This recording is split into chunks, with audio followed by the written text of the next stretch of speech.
Bonjour et bienvenue dans la quotidienne de School TV et pas dans la quotidienne de Col TV par exemple. Mais pourquoi pas? Bonjour Amal. Bonjour Emmanuel. Je vais faire le sommaire. Amal Laoui, l'anti-sèche. J'aurais eu bien besoin d'une anti-sèche. L'anti-sèche, c'est un zoom sur ce que l'école nous apprend de l'actualité. Au programme aujourd'hui, on ne peut pas être plus dans l'actualité. C'est ça, on va parler de la vaccination en cours de SVT. La vaccination, à l'heure de la récré, on se retrouvera aussi à Amal. On va chanter aujourd'hui pour un chef réfugié afghan. La librairie, c'est notre rendez-vous hebdomadaire avec des conseils de lecture de notre libraire et chroniqueuse Célie Luton. Et puis pour nous accompagner tout au long de l'émission, l'avocate Rachel Flore-Pardo. Bonjour. Bonjour Emmanuel. On se retrouve dans quelques secondes pour le grand oral, le thème « Faire face au revenge porn ».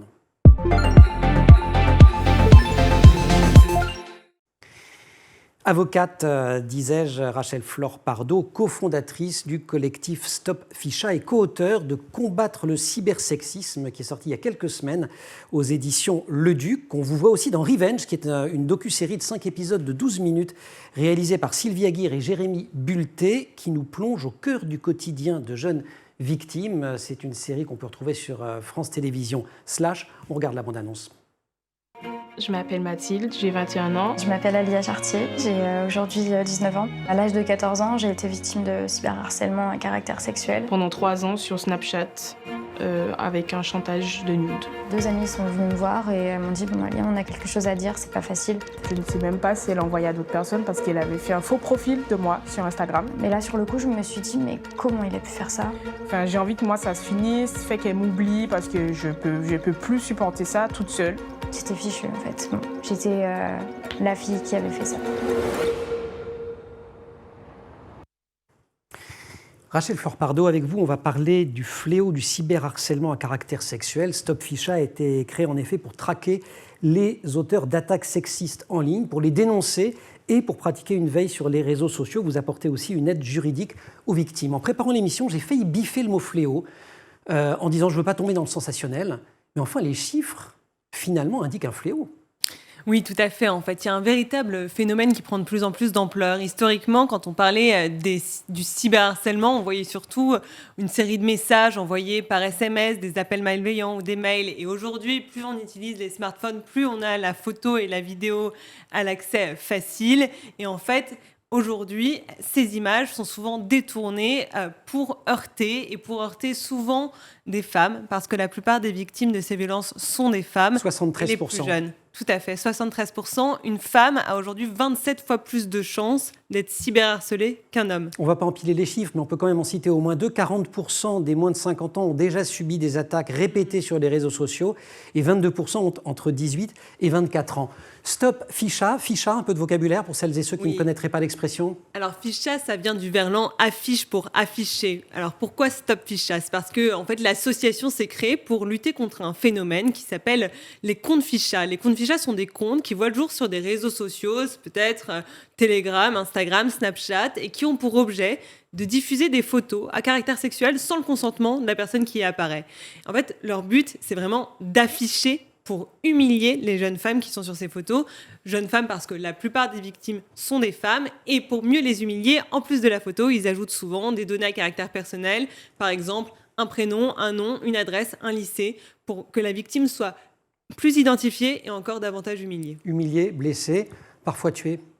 Oui, les conséquences peuvent être absolument dramatiques. C'est pour ça qu'en fait, ce pourquoi on milite principalement avec Stop Ficha, c'est aussi plus d'éducation de tous les acteurs, à la fois de la police et de la justice, mais aussi évidemment de l'éducation à ce phénomène. Parce qu'en fait, souvent aujourd'hui, quand une victime va se présenter au commissariat pour déposer plainte pour des faits de cyberviolence, va y avoir parfois cette réponse, moi on me la rapporte très souvent, qui est déposez pas plainte, c'est pas la peine, on le retrouvera jamais.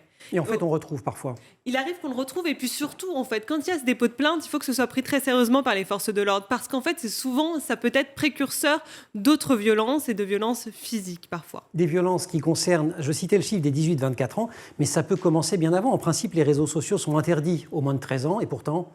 Oui, et pourtant, ils y accèdent facilement. Regardez, il y a un jeune sur 3, moins de 12 ans, qui a déjà vu une vidéo pornographique, alors que pourtant, il est interdit et sanctionné pénalement en France de donner accès à des mineurs à des images pornographiques. Donc on voit bien toute la difficulté de cela, et c'est pour ça que récemment, il y a encore une loi qui a été votée relative à la promotion du contrôle parental, qui est poussée par Adrien Taquet, secrétaire d'État chargé des familles, de la petite enfance.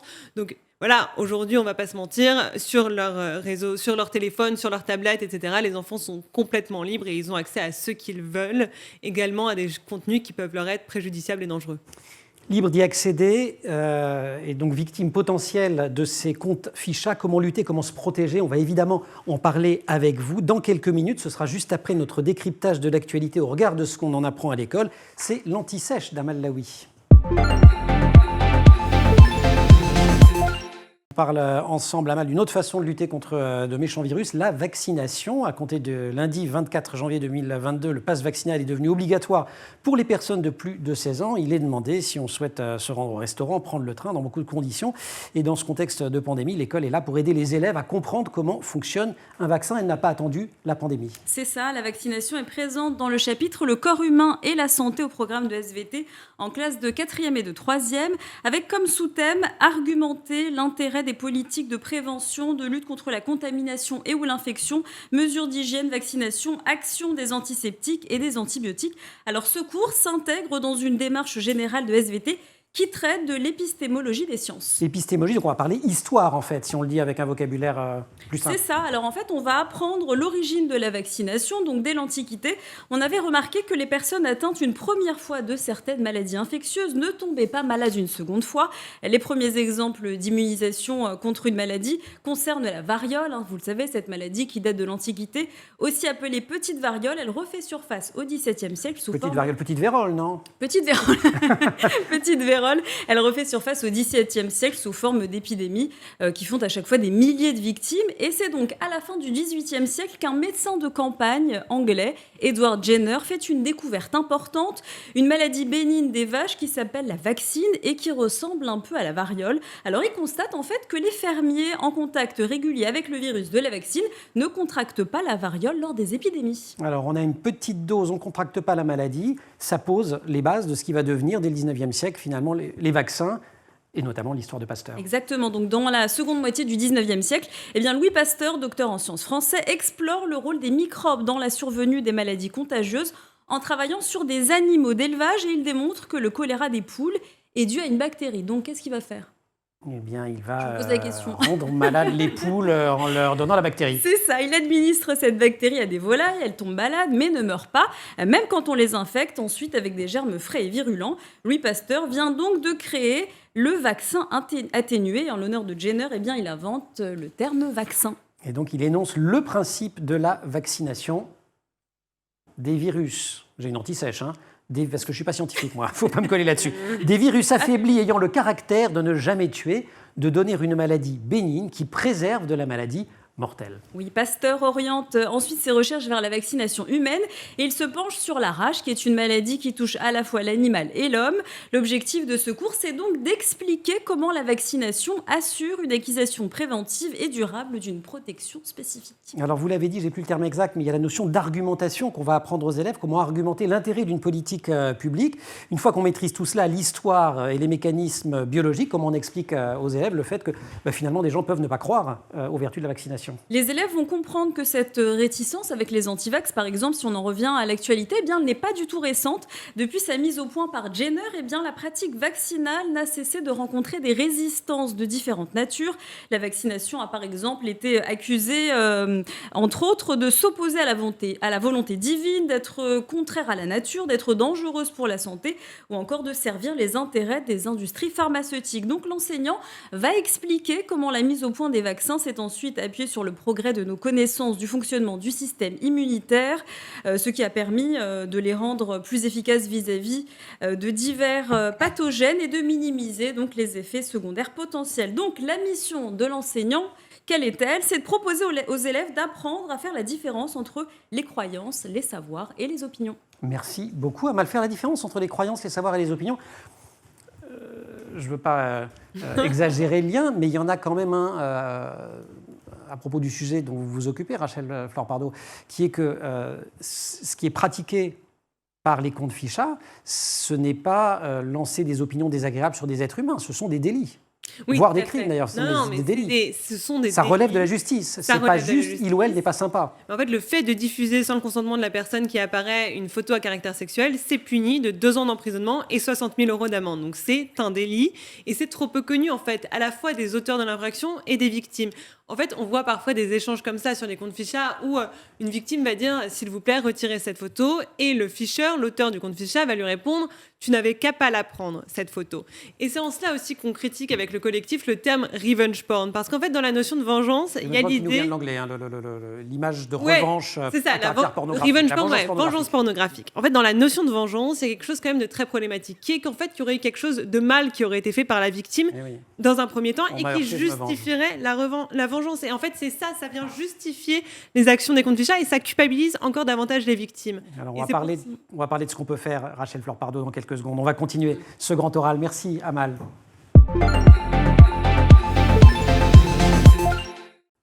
Suite du grand oral avec Rachel Flore-Pardo, cofondatrice du collectif Stop Ficha et donc co-auteure de Combattre le cybersexisme, paru en octobre 2021 chez Le Duc. Je rebondis sur ce que vous disiez à l'instant.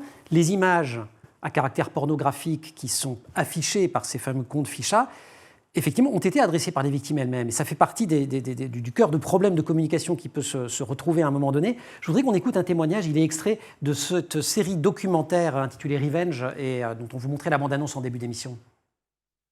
Tout a commencé par mon inscription sur un jeu en ligne qui s'appelle Abo. J'ai rencontré un jeune garçon. Un jour, oui, il m'a demandé, pour prouver son amour, de lui envoyer une photo nue de moi, donc un nude. Puis en fait, moi, ma réaction, c'était je peux pas te faire ça, c'est pas normal, j'ai jamais fait ça. Ouais, mais je l'aime, donc je le fais. Et puis dans tous les cas, c'est qu'une photo et c'est en instantané sur Snapchat, il va pas la garder. Juste après, il m'en a redemandé et chaque jour, chaque nuit, j'ai même fini par mettre des réveils en plein milieu de la nuit pour lui envoyer des photos et des vidéos. Il me disait toujours, tu sais, si un jour t'arrêtes de m'envoyer des photos, je serai obligée de te quitter parce que ça voudra dire que tu m'aimes plus. Un jour, il m'envoie un message et en fait, dans son message, il était en train de me dire qu'il ne m'avait jamais aimée. Tout ça était faux, que je m'étais fait des films. Le mardi, j'arrive au collège et 2 amies sont venues me voir et elles m'ont dit « Bon, Alia, on a quelque chose à dire, on a vu tes photos ». Rachel Flore-Pardo, si les comptes ficha peuvent divulguer certaines infos personnelles, c'est parce que je les ai mises en ligne. Une fois qu'elles le sont, je peux culpabiliser terriblement et c'est un problème majeur. Oui. Parce qu'en fait, je suis victime. Oui, en fait, vous êtes victime et en fait, c'est pour ça. Par exemple, l'envoi de nudes, c'est-à-dire l'envoi de photos à caractère sexuel. Aujourd'hui, ça fait partie de la sexualité des jeunes et ça fait partie de la manière dont ils vivent leur vie amoureuse. Ça ne va pas s'effacer demain. Ce qu'on peut par contre changer, c'est l'éducation au risque numérique. En fait, la personne qui envoie cette photo, elle ne croit pas, comme Alia l'explique dans ce documentaire, qu'en fait, c'est sur Snapchat et que donc c'est en instantané et donc elle va s'effacer. Ce n'est pas vrai. En fait, quand on poste quelque chose sur Internet, ça ne s'efface que très difficilement et souvent ça ne s'efface pas. Et donc en fait, il est essentiel d'éduquer davantage les jeunes au risque numérique, mais aussi, et ça doit être couplé, à une éducation à une vie sexuelle et affective plus saine. Allons du côté des gestes qui sauvent. Quels sont-ils? Je suis victime ou témoin ou ami de quelqu'un qui est victime d'un compte ficha. Les premiers gestes, c'est quoi?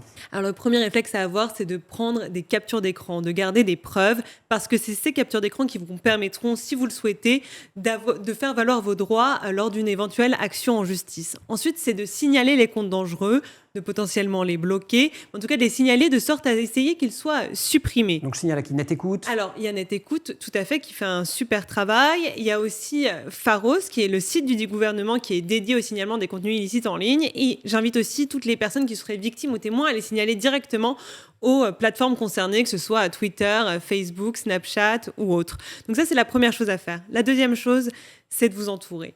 Parce qu'en fait, ça peut être très difficile. On peut souvent, dans un premier temps, minimiser, se dire qu'en fait, c'était que quelques messages, que quelques menaces. Mais au final, ça peut vous heurter plus profondément. Et moi, j'invite en tout cas à s'entourer, à ne pas rester seul, à en parler à des gens dont on se sent proche ou à des Et pour ça, il faut vraiment avoir franchi ce cap qui est d'oser en parler. C'est vraiment pas évident, ça. Exactement, et c'est ce qu'on essaye de faire avec tout ce qu'on fait avec Stop Ficha, toute cette pédagogie, ce livre qu'on a écrit, c'est en fait de lever le tabou sur ces violences. C'est ça, il y a un tabou considérable. Porter plainte, ça vaut la peine ?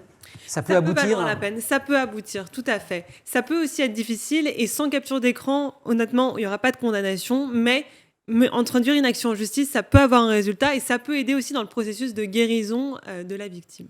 Vous parliez de prévention, il y a un endroit où tous les enfants, tous les adolescents passent, c'est l'école. Est-ce qu'elle fait correctement son travail sur cette question-là ?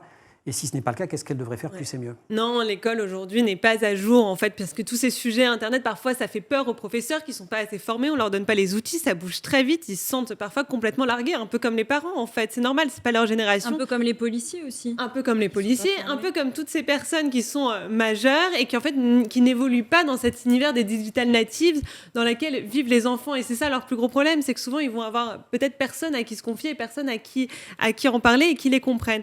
Donc non, il y a vraiment un grand travail de formation à faire à la fois du personnel enseignant et ensuite de formation à faire au sein même de l'école. Je rappelle quand même que dans l'école, on est censé recevoir 3 cours d'éducation sexuelle par an dès le début du collège et qu'aujourd'hui, il y a seulement 20% des élèves qui les reçoivent. Oui, donc le minimum vital n'est même pas fait. Non.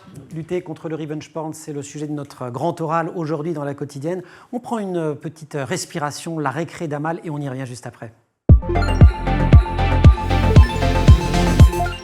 Et la récré, c'est avec Amal. Moment de rire, d'émotion surtout. Aujourd'hui, on va aller dans le Calvados, du côté de Caen, au Collège Pasteur. C'est ça, je vous propose de découvrir ce moment d'émotion. Ça se passe au Collège Pasteur à Caen. Une classe de musique qui a chanté au milieu de la cantine la bande originale du film Exode pour remercier Abdoul, un chef réfugié afghan, pour les remercier d'avoir cuisiné pour eux. Regardez.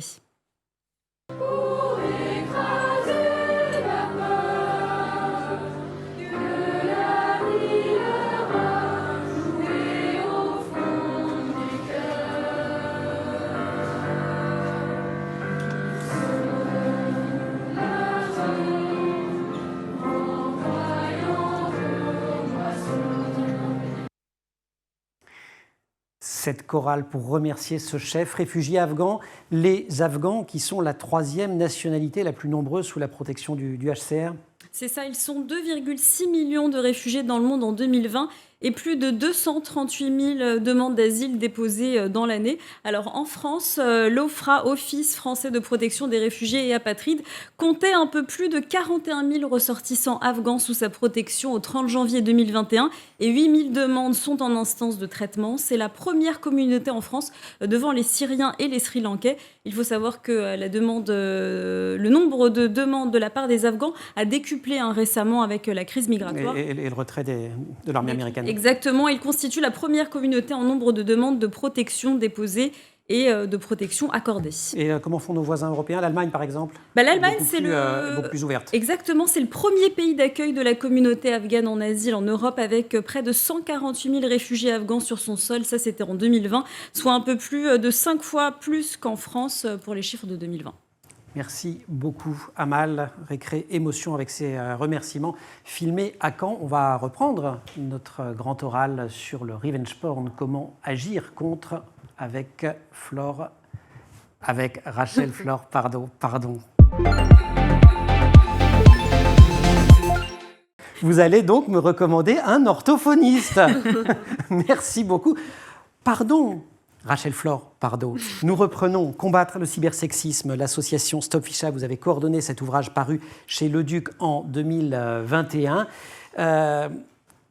Juste sur l'accélération, vous avez créé ce collectif peu après le début du premier confinement, qui est un moment où vous voyez exploser ces pratiques en ligne. En fait, on le crée même pendant le premier confinement. C'est ça, voilà, juste au début. On ne se connaît pas, on se rencontre en fait sur Instagram. Moi, je suis avocate. En fait, j'ai une militante féministe qui s'appelle Chanel Clément McLaren qui m'écrit, qui me dit « J'ai connaissance de ce phénomène, j'ai connaissance de ces comptes. Qu'est-ce qu'on peut faire ? Aidez-nous ». Et à ce moment-là, on commence à travailler ensemble et depuis, on n'a pas arrêté. On est devenu une association de loi de 1901. Et aujourd'hui, on fédère une communauté de plus de 22 000 personnes. Bon, preuve que les réseaux sociaux, d'ailleurs, ne sont pas l'ennemi en tant que tel, puisque ça vous a permis à vous de militer dans le bon sens. à préciser dans notre livre, c'est qu'en fait, dans les réseaux sociaux, il y a aussi une partie de la solution et qu'en fait, ils doivent prendre conscience que eux aussi, c'est dans leur intérêt de créer un espace de discussion sain, parce qu'en fait, leur but, c'est quoi? C'est qu'on échange le plus possible. Et si à un moment, on a trop peur d'échanger, parce que c'est ça, une des conséquences des cyberviolences, c'est l'autocensure. On va se dire, je vais pas publier ça, je vais pas faire ci, je vais pas faire ça sur Internet, parce que sinon, ça va mal tourner. Et donc, c'est pour ça qu'en fait, les réseaux sociaux sont au cœur de la solution, au cœur du problème et au cœur de la solution. Et Je suis désolé, je vous ai donné le lapsus, c'est comme ça. Hein. Pendant une émission, ça passe de À part le fait de signaler ces comptes, qu'est-ce qu'on peut faire? Quels sont les recours, puisqu'on sait qu'ils sont très peu condamnés, les ficheurs, comme on les appelle? À part signaler et déposer plainte, c'est ce qu'il vous reste à faire. Maintenant, aujourd'hui, en effet, ils sont peu condamnés, mais on va vers du mieux. C'est-à-dire qu'aujourd'hui, il y a un parquet numérique qui est spécialisé là-dedans. Il y a la plateforme Pharos aussi qui traite ces signalements illicites, qui est renforcée. Va y avoir maintenant de nouvelles obligations à la charge des réseaux sociaux pour qu'ils coopèrent et modèrent mieux les contenus et coopèrent plus avec la justice. C'est ce qui est entré dans notre loi la semaine dernière, et c'est également ce qui a été discuté au Parlement européen la semaine dernière. Donc on avance, il ne faut pas baisser les bras. Moi, j'invite vraiment les victimes à déposer plainte. À se manifester et à poser plainte. Un tout petit mot du carburant de ces ficheurs. Il y a 2 effets qui jouent, l'anonymat et l'effet cockpit. Un mot sur ces 2 effets, c'est vraiment le carburant. En fait, on parle d'anonymat, mais en réalité, c'est plutôt du pseudonymat. En fait, c'est du pseudonymat et ce sera du pseudonymat tant que les plateformes ne coopéreront pas davantage, puisque elles ont souvent les informations qui permettent de retrouver ces ficheurs, puisqu'en général, ils ont laissé une adresse mail, un numéro de téléphone, une adresse qui permettrait de les retrouver. Donc, en fait, elle est factice, ce pseudonymat, et elle dépend d'une chose, c'est la coopération des plateformes. Et en fait, l'effet cockpit, on veut dire quoi? C'est qu'en fait, on veut dire que en fait, quelqu'un derrière son écran chez soi, c'est un peu comme un pilote dans un avion de chasse. Il est très loin de sa cible, très loin de sa victime. Il appuie sur le bouton, il ne voit pas les morts. Il ne voit pas les morts, il ne voit pas les effets dévastateurs que ça a chez elle. Et du coup, en fait, ça le prive de toute empathie. Et la 3e caractéristique, c'est aussi l'omniprésence de ces violences. Il n'y a pas de limite dans le temps et dans l'espace. Rachel Flore-Pardo, d'un mot, vous, qu'est-ce qui vous a amené à vous mobiliser sur cette question? Parce qu'il y a quand même beaucoup de causes à défendre. Celle-ci est fondamentale, il y en a plein d'autres. Non, moi, personnellement, j'ai un engagement très fort pour la défense des droits des femmes en général. Et je sais que dans ce domaine particulier que sont les cyberviolences, ces droits sont souvent bafoués, qu'on a encore trop peu conscience aujourd'hui, qu'il y a beaucoup à faire. On le voit récemment, il y a eu de nombreuses lois qui ont été passées. En fait, c'est un domaine du droit qui est tout à fait en construction. Et je suis très heureuse, en tout cas, de pouvoir y contribuer. J'espère, en fait, que demain, je pourrais vous dire, mais oui, déposez tous plainte et ça ira très bien et on le retrouvera. C'est ce pourquoi œuvre en tout cas ce pourquoi vous œuvrez et ce pourquoi œuvre l'association Stop Ficha. On va se retrouver dans quelques minutes. Amal, merci beaucoup pour cette anti-sèche et cette récréation. Une fois par semaine, Célie Luton partage ici ses coups de cœur en littérature jeunesse et nous la retrouvons dans quelques secondes. Bienvenue dans la librairie. Et nous poussons les portes de la librairie avec ces 3 ouvrages et surtout avec Célie Luton, libraire et chroniqueuse. Bonjour Célie. Bonjour Emmanuel, bonjour Marie-Flore. Bonjour. Conseil lecture pour tous les âges aujourd'hui, enfin pour tous les âges de la jeunesse. On commence avec cet album de Clémentine Mélois et Rudy Spiessert, Radio Banane. Banane comme la banane. Exactement. Enfin, la banane du sourire, quoi. Oui, les deux. L'histoire d'un singe, quand même, Emmanuel, qui un jour, en faisant sa vie de singe, trouve un avion écrasé dans la jungle. Qu'est-ce qu'il fait? Le micro fonctionne toujours, c'est lancé. Allô, allô, c'est Aristote, en direct de Radio Banane. C'est l'heure des blagues, la météo, il fait beau, il fait toujours beau. Et donc, à l'intérieur, vous avez 7 chapitres qui se suivent. Un par jour de la semaine. Exactement. C'est tellement bien écrit, c'est drôle et c'est léger. Le regard du monde des adultes vu par les enfants. On peut montrer d'ailleurs quelques exemples des illustrations. C'est à partir de quel âge? Alors à partir de 4 ans, puisqu'il y a quand même plusieurs niveaux de lecture, c'est quelque chose où vous rigolez une première fois. La deuxième fois, vous rigolez encore plus fort, mais pour d'autres raisons. Et les adultes retrouveront quelques personnages assez sympathiques, notamment un rocker qui s'appelle Richard Kiss, mais K-I-S-S. Parce qu'il y a de la musique d'ailleurs sur Radio Banane. Toujours. Mais Une oui. belle bande-son. Toujours. L'école des loisirs est l'éditeur de ce Radio Banane de Clémentine Mélois et de Rudy Spiessert. On monte un petit peu, voire un peu beaucoup. Alors, oui. Barbe Bleue, je ne sais pas si c'est le personnage du siècle pour le jour où on parle des violences sexuelles et sexistes, mais voilà, à l'ombre de Barbe Bleue, je pense qu'on le voit ne serait-ce qu'à la couverture de cet album. Les illustrations sont de François Roca, qui est un grand monsieur de l'illustration, Charlotte Moudlik, qui est également une grande auteure. Pourquoi ce choix alors, Céline ? C'est ce que j'appelle un album pour les grands, puisqu'on a remarqué que plus les enfants grandissent, plus il y a 2 choses qui se passent. La première, c'est qu'ils savent lire. Ils savent lire, donc on enlève l'image. Qu'est-ce que font les enfants? Ils vont vers la bande dessinée et le manga. Et c'est normal, mais c'est un genre à part. Ça, cet album pour les grands, on ne prive pas les enfants de l'image et on leur apporte un texte mais très bien écrit, avec des descriptions de la conjugaison. Et là, le texte donne corps aux personnages de contes, puisque dans les contes, il était hors de question que l'enfant ou le jeune adulte puisse s'identifier, puisque ça devait convenir à tout le monde. Là, ce n'est pas le cas. Le personnage féminin est actif. Elle s'appelle, j'ai oublié son nom, Daphné. Elle s'appelle Daphné, la jeune Daphné. Exactement. Et elle va épouser François Roca, Barbe Bleue. Et on comprend très bien pourquoi. C'est le jour des lapsus, hein. C'est pas grave. Il en faut un, c'est aujourd'hui. Mais c'est parce que François Roca a fait justement de son chat, de son Barbe Bleue, un dark Monsieur Darcy. Il est Monsieur Darcy, comme chez Jane Austen. Exactement. Mais regardez à l'intérieur, vous allez voir pourquoi. J'ai tenté d'ailleurs de montrer une première image qui effectivement était assez... Ben voilà, on peut montrer celle-ci par exemple. Exactement. Voilà, le qui est dessin effectivement très anglaise. Sublime. Finalement. Sublime. Deuxième ouvrage, donc, c'est chez Albin Michel Jeunesse, À l'ombre de Barbe Bleue, de Charlotte Mundlich et François Roca. Et le 3e conseil lecture du jour, c'est un roman. Oui. Nuit rouge, Magali Wiener, au Rouergue. Oui, alors ça, c'est un roman pour les grands ados.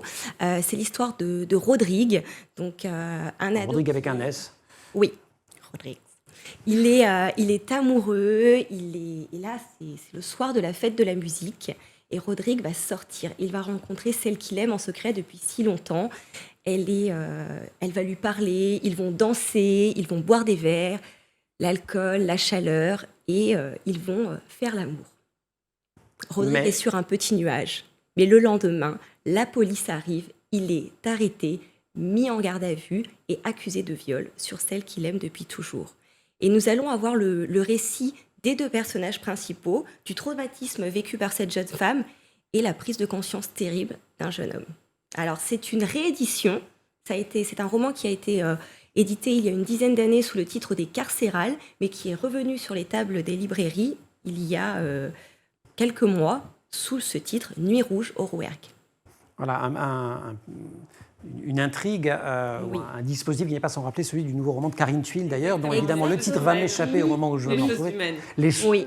Absolument, Les choses humaines, oui, qui est sorti au cinéma, pardon. C'est pas son nouveau roman, mais qui est sur le JD. Karine Thuil, adapté par Yvan Attal au cinéma, et qui reprend exactement ces éléments avec ce double point de vue à la fois du garçon et de la jeune femme. Exactement. Sauf qu'à la lecture du roman, on se dit quand même que le point de vue de la jeune femme... mérite d'être écouté un poil plus que celui du garçon. Est-ce que dans les affaires de compte ficha, de cyberharcèlement sexuel, justement, cette question du consentement supposé de la victime, dont on a un tout petit peu parlé, elle est très mise en avant quand les gens se font attraper? Est-ce qu'ils disent « je ne me rendais pas compte que je faisais quelque chose de mal parce qu'elle me les avait renvoyés » ? Tout à fait, mais en fait, c'est ce que je vous disais tout à l'heure, c'est sur cette méconnaissance du fait qu'en fait, transférer cette photo alors qu'elle a été envoyée avec le consentement, c'est commettre une infraction pénale. Et il y a un vrai sujet d'éducation à ce niveau-là, et moi, je suis convaincue que si les jeunes avaient conscience qu'en fait, quand ils transfèrent cette photo, ils risquent 2 ans d'emprisonnement et 60 000 € d'amende. Ils la transfèrent peut-être un petit peu moins. Exactement. Donc on martèle le message pour les jeunes qui regarderaient ou pour les adultes qui pourraient parler aux jeunes. Un mini-mot peut-être de la collection Dos à dos noir du Rouergue qui publie ou qui réédite du moins Nuit rouge. Il y a beaucoup de très belles collections aujourd'hui en littérature jeunesse qui abordent toutes ces questions-là et qui le font de manière assez merveilleuse. Oui, justement, et je trouve ça même très intéressant qu'un adulte ou qu'un parent s'intéresse aux lectures de son enfant. Tous les jours, c'est très important puisque le point de vue de l'adolescent est à prendre en compte, justement, avec un beau texte et avec quelque chose, justement, de réaliste et qui permet le dialogue. Et c'est de la très belle littérature. Bien sûr. Merci beaucoup, Célie Luton, notre libraire et chroniqueuse. Merci beaucoup, Rachel Flore Pardo, collectif Stop Ficha. Vous êtes co-auteur de Combattre. Alors, c'est moins un livre pour la jeunesse, encore que, ça se lit, on comprendra tout. Combattre le cybersexisme aux éditions Le Duc. Et puis, vous pouvez regarder Revenge, cette docu-série de 5 épisodes et 12 minutes réalisée par Sylvia Aguirre et Jérémy Bulté, qui plonge au cœur du quotidien de jeunes victimes. C'est sur France Télévisions /. Je rappelle, si vous êtes victime, donc évidemment Stop Ficha, il y a aussi Net Écoute, la plateforme Pharos, pour les mineurs e-enfance. Comme on sait, en avant tout le chat, on va vous envoyer et vous mettre plein de références si vous voulez dénoncer, si vous voulez vous faire aider aussi. Parlez, Ne restez pas seul, je crois que c'est un des messages essentiels Exactement. de cette émission. C'est la fin de cette quotidienne. Évidemment, vous restez sur School TV et puis on se retrouve également H24 sur Internet.